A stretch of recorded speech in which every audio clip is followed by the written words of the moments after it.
Okay, there's a few more sanding moves I need to do with this thing before it's ready to stain. First of all, I'm going to take this sanding block. It's got a piece of sandpaper wrapped around it. I'm going to go around the edge.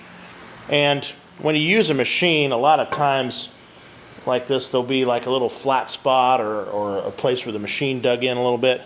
And you just need to ferre that off with a piece of sandpaper or a file. The other thing is, and you probably can't see this on the camera, whenever you run something through the wide belt sander, it establishes a scratch pattern. In this particular case, the scratches are going this way. Now they're parallel with the piece. Now how can you be parallel with a round circle? Well, here's how. This is the way the thing was fed into the machine, either this way or this way, because I can see on this the scratches are going across the grain. Here they're going with the grain. Now when the scratches go with the grain, and that's generally the recommendation that you sand with the grain, it camouflages it. If you go across the grain, it leaves this ugly pattern. At least I think it's ugly, and a lot of people in the industry also think it's ugly, because the better or best people in the industry will sand out the what we call cross scratching, which is the scratches on this and this piece here. So that needs to be taken care of. What I'll probably do is use a DA, and I'll go grab that real quick. It's just a little 5-inch air-driven sander. And this particular model has only a 3/32 orbit, which means not only does it spin, but it also orbits on the eccentric. It's not real aggressive, but with walnut it doesn't matter. And besides that, I'm going to finish up by what we call stroke sanding, and that is taking this block and going with the grain on all these pieces here.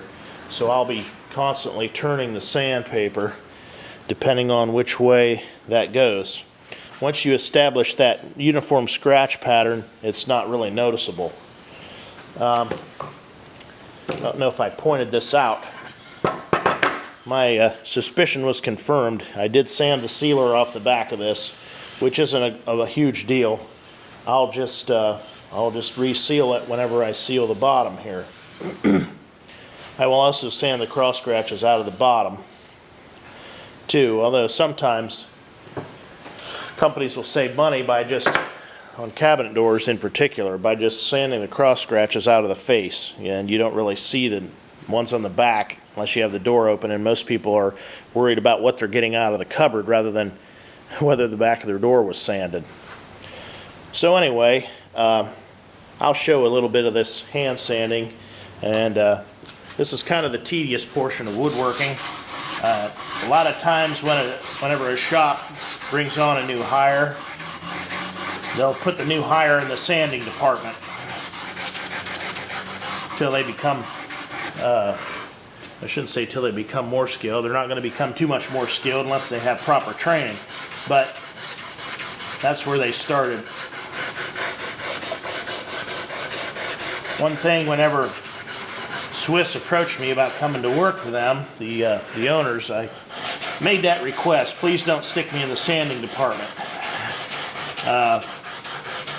because it can be rather tedious and boring, and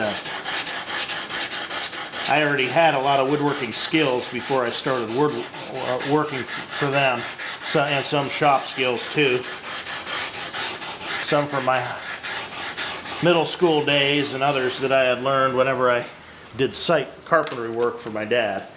He liked to do the finished carpentry and trim work, so we didn't really do much framing.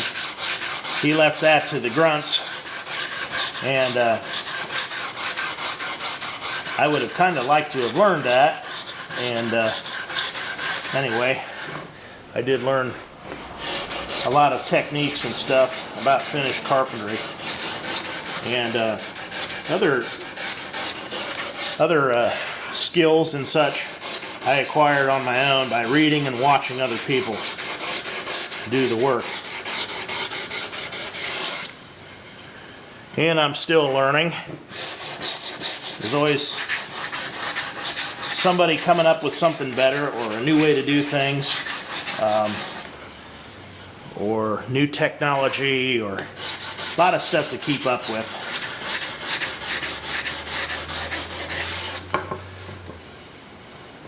Anyway, this is coming right along here. Just about got it where I want it.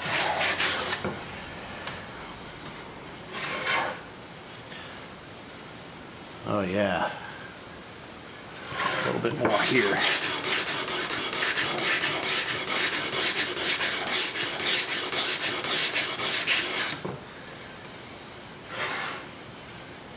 I'm going to make one final video after I get all this put together and everything. Just some last comments about the project and woodworking in general, and so I won't keep rambling here, which is easy to do when the camera's running and I have a captive audience. Well, I guess you're not captive, you could shut it off and go do something else. Anyway, I think that's pretty good. I'm going to shut the camera off and set up the DA and get ready to sand with that.